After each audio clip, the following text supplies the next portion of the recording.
DIY papuntang Dragon Tigers Pagodas mga bay. Medyo malapit lang kasi yung lugar ko, Pakausyong, kaya nagmanman train lang sinasakyan ko papuntang Suing. Bali ang pamasahe natin ay nasa 212 lang. Tapos pagbaba ko ng Suing Station, naglakad lang ako papuntang U-Bike. Sundan nyo lang yung tinuro ko yun. Tatawid tayo. Tapos pagtawid natin, lakad tayo pakaliwa.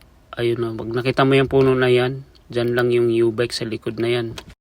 Bali yung nagastos pala natin sa U-Bike is nasa 30 NTD lang.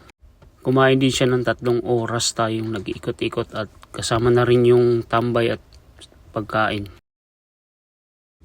Ganito lang yung gawin nyo para mas tipid kayo. Pero nasa inyo pa rin yun kung anong gusto nyo masunod. Marami tayong pagpipilian dyan. Pwede kayo magkway-kway ng train o high-speed train. Marami. Pwede rin bus. Basta nasa inyo na kung ano yung trip nyong mangyari sa buhay nyo. Nakaka-relax lang dito, mag-ikot-ikot ang lawak niya. Tapos sa pagkain naman walang problema. Maraming titinda sa gilid-gilid lang. Kaya mumontage ko na mga bay. Tara, let's go!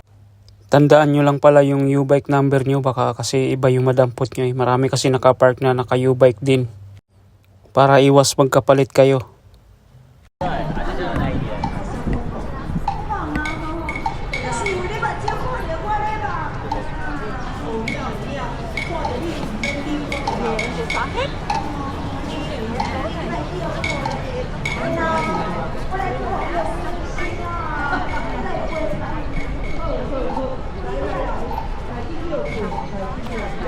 Tại vô mới thích cái miền rồng đứng để chụp kìa.